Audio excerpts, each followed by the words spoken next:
আসসালামু আলাইকুম। এক্সেল টিউটোরিয়ালের ষষ্ঠ পর্বে আপনাদেরকে স্বাগতম।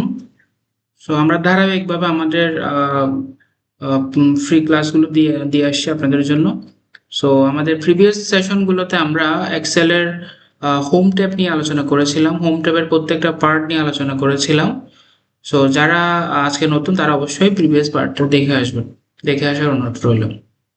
আমরা আজকে ইনসার্টের খুবই একটা গুরুত্বপূর্ণ পার্ট দিয়ে শুরু করবো, সেটা হচ্ছে পিভট টেবল।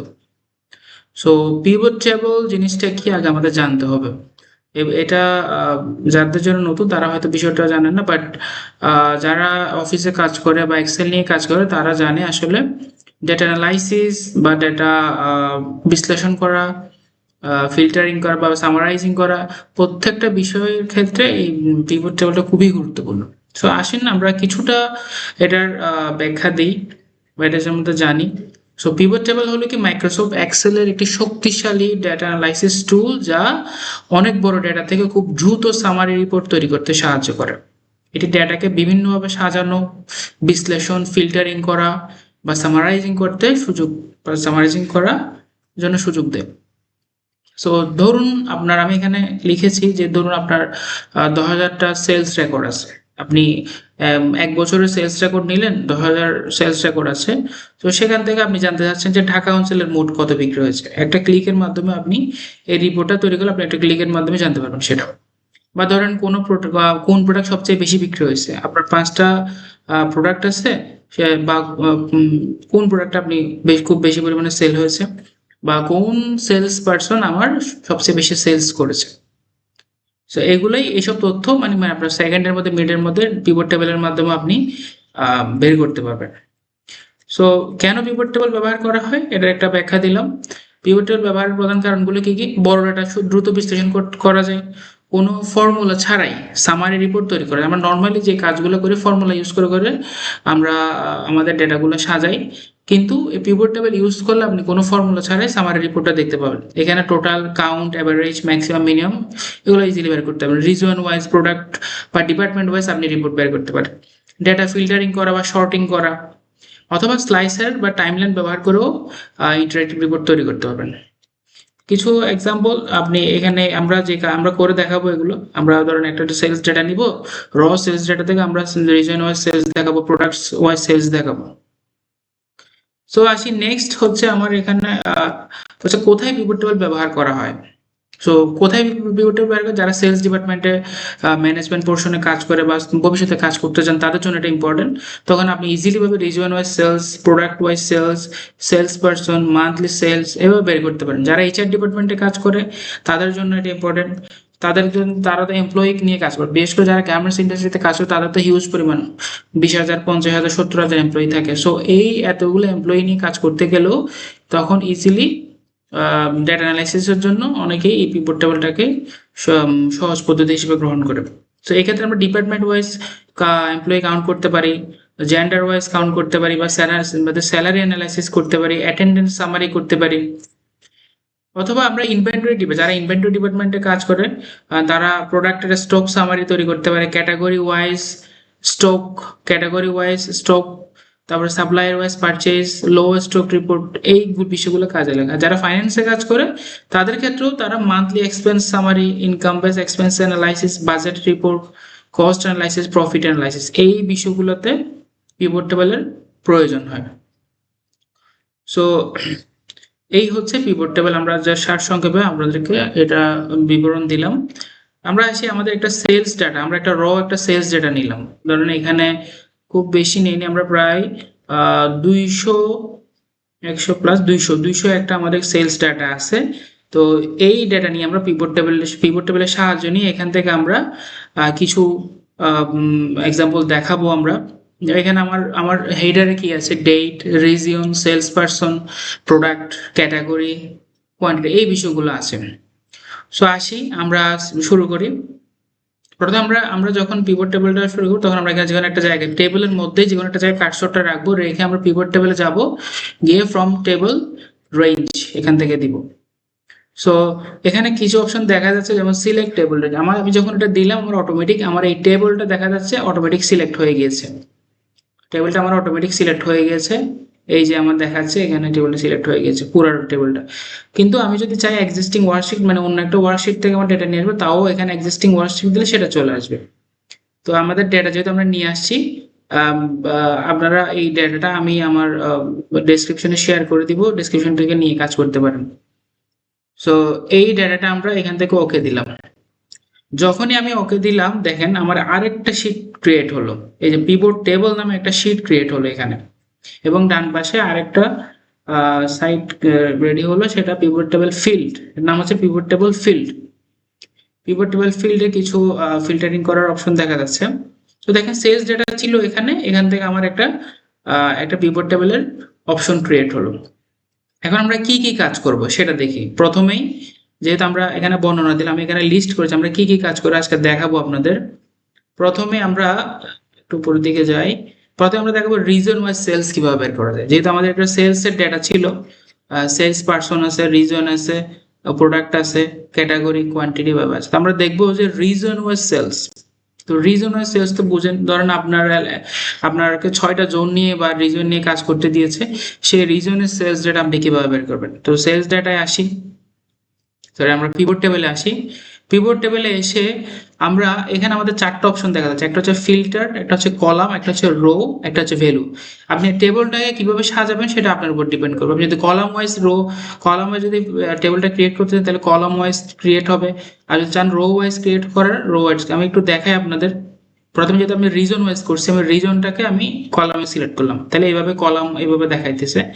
এখন রিজনটাকে আপনি যদি কলাম না দিয়ে আপনি যদি রোতে নিয়ে আসেন তাহলে এইভাবে দেখাচ্ছে। তো আমরা রোতেই দেখাই।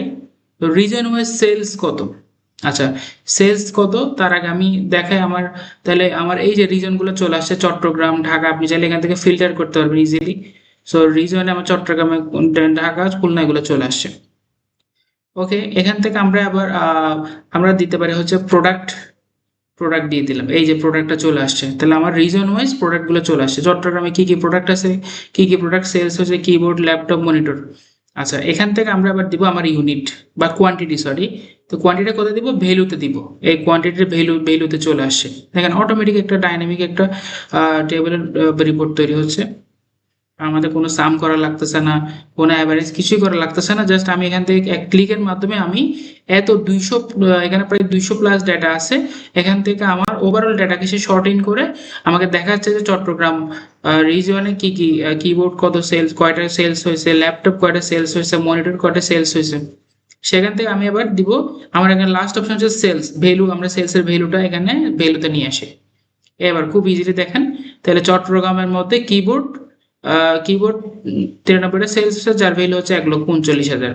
ল্যাপটপ সেলস হয়েছে কত, 36,40,000।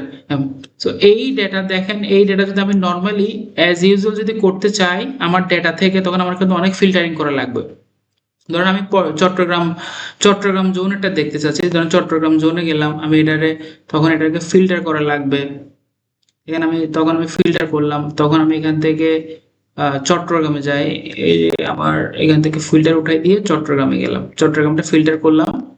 তো চট্টগ্রাম ফিল্টার করার পর আমার এখানে সব সেলস পারসন সবার ডেটা আসছে। তো এখান থেকে আমার ওভারঅল ডেটা কত, এর যোগ করে কত পাই, 75,91,700। দেখি আমার 75,91,700 আসছে কিনা। Sales data control shift down arrow, এই যে 75,91,700 দেখতে পারেন। তাহলে এই ডেটাটা এক ক্লিকের মধ্যে কিন্তু আমরা পিভট টেবিল ইউজ করে আমরা এই সামেশনটা নিয়ে আসছি এখানে। আমার ইজিলি খুব সুন্দর করে দেখাইতেছে। আমি যদি এটাকে ফিল্টার থেকে ভেঙে ভেঙে নিয়ে আসতে চাই তখন কিন্তু অনেক সময় সাপেক্ষ ব্যাপার, কিন্তু আমি এই পিভট টেবিল ইউজ করার মাধ্যমে আমার ইজিলি চট্টগ্রামে কত সেলস হয়েছে, ঢাকায় কত সেলস বা কোয়ান্টিটি কত সেলস করেছে, এভাবেই ইজিলি বের করা যাচ্ছে। আচ্ছা গেল, তাহলে আমরা দেখলাম কি, সেটা হচ্ছে রিজন ওয়াইজ সেলস। এবার আমরা দেখবো product wise sales. Product wise সেলসটা দেখি, তাহলে প্রোডাক্ট আমরা প্রথমে এখান থেকে আমরা রিজন উঠাই দিই, প্রোডাক্ট উঠাই দিই, আমরা সরি এখান থেকে আমরা প্রোডাক্টটা সিলেক্ট করি, এই যে প্রোডাক্ট। তাহলে প্রোডাক্ট, কিবোর্ড কতটা সেল হয়েছে, সেলস ভ্যালু কত, ল্যাপটপ কতটা সেলস হয়েছে, সেলসের ভ্যালু কত, মনিটর কতটা সেলস হয়েছে, সেলসের ভ্যালু কত, খুব ইজিলি চলে আসছে।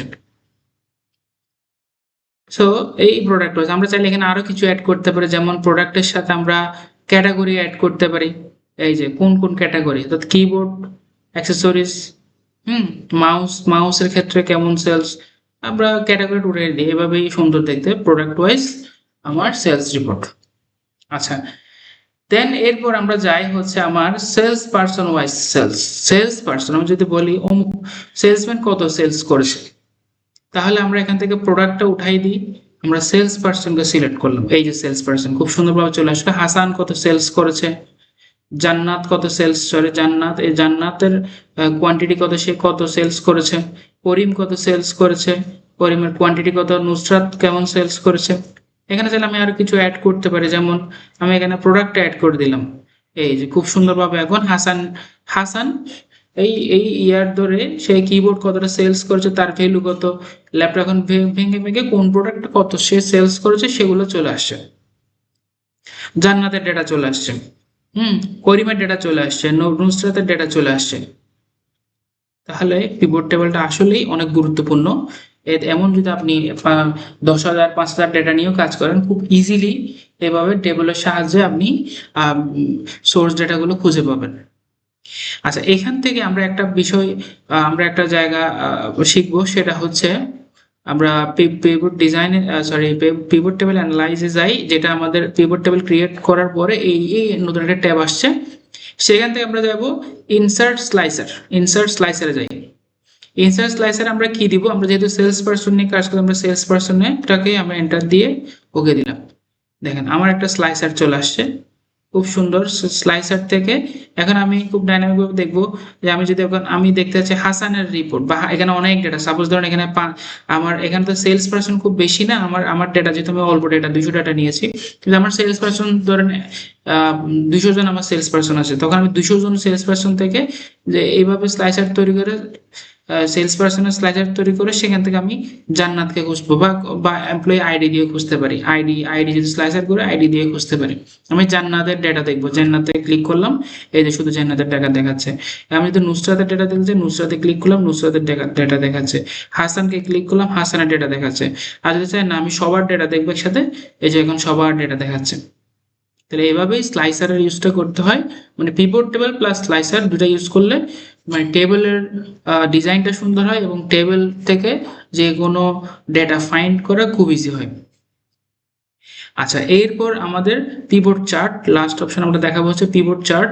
সো পিভট চার্ট যদি দেখতে চাই আমরা এটাকে আমরা ডিলিট করে দিই, আপাতত ডিলিট করলাম। এখন পিভট চার্টের মাধ্যমে আমরা দেখবো হাসান, জান্নাত এদের কি অবস্থা। এখানে আমরা পিভট অ্যানালাইজে যাই এবং এখান থেকে আমাদের কি কি অপশন আছে আমরা দেখি। Insert slicer, select, field, set, এই যে পিভট চার্ট, এই যে পিভট চার্টে গেলাম। পিভট চার্ট থেকে আমরা যে কোনো একটা চার্ট নিতে পারি, লাইন চার্ট নিতে পারি, বা পাই চার্ট নিতে পারি, বা আমি বার চার্ট নিতে পারি। হ্যাঁ, যে কোনোটা আমরা নিয়ে আমরা কলাম ওয়াইজ যে কোনো ধরেন এইটাই নিলাম আমরা। হ্যাঁ, এটাই নিলাম, ওকে দিলাম। এই যে আমার চার্টটা চলে আসছে। তাহলে চার্টের মধ্যে আমরা একটু বড় করি চার্টটাকে, তাহলে আর দেখতে সুবিধা এবং বুঝতে সুবিধা হবে। এই যে আমার ডেটা, আমার ল্যাপটপ কত সেল হয়েছে, ঠিক আছে। যে প্রোডাক্ট ওয়াইজ সেলস পার্সন, এখান থেকে আমরা চাইলে সেলস পার্সন সিলেক্ট অল উঠাই দিয়ে আমি হাসানের ডেটা দেখবো, শুধু হাসানটা দিলাম। এই যে হাসানের ডেটা দেখাচ্ছে, হাসান ল্যাপটপ কি সেল করছে দেখেন। মনিটর, তার মনিটর কত 160টা, আর মাউস 103টা। এই যে এগুলো মনিটর এবং ল্যাপটপ, দেখেন এটার হাইটটা একটু বেশি। তারপর সে সেল করছে ল্যাপটপ 31টা সেল করছে, সরি ল্যাপটপ 31টা সেল করছে। তারপর হচ্ছে প্রিন্টার কেমন সেল করছে, হ্যাঁ কিবোর্ড কেমন সেল, এইভাবেই ডেটাগুলো শো করছে। আচ্ছা আচ্ছা, এখান থেকে আমরা যদি এখন সেলস পারসন সবাইকে আমি যদি সিলেক্ট করে দিই, ওকে ওকে করে দিই। সো এভাবে আমরা পিভট চার্টটা এভাবে দেখাতে পারি। সো আজকে আমাদের ক্লাস এতটুকুই ছিল। আপনারা আশা করি কিছু শিখতে পেরেছেন ক্লাসটা দেখে। সো আমরা পিভট টেবিল নিয়ে আরো ফিউচার আরো অনেক ডেটা নিয়ে 4-5 হাজার ডেটা নিয়ে আমরা নতুন ভিডিও অবশ্যই করব, সেখানে আমরা আরো বিস্তারিতভাবে পিভট টেবিল নিয়ে আলোচনা করব। সো আশা করি আমাদের সাথে থাকবেন।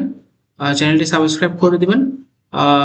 পাশে থাকা বেল আইকন ক্লিক করবেন, তাহলে আপনার হবে কি আমি পরবর্তীতে যে ভিডিওগুলো দিব সেই ভিডিওটা আপনি খুব সহজেই আপনার নাগালের মধ্যে পাবেন এবং নতুন কিছু শিখতে পারবেন।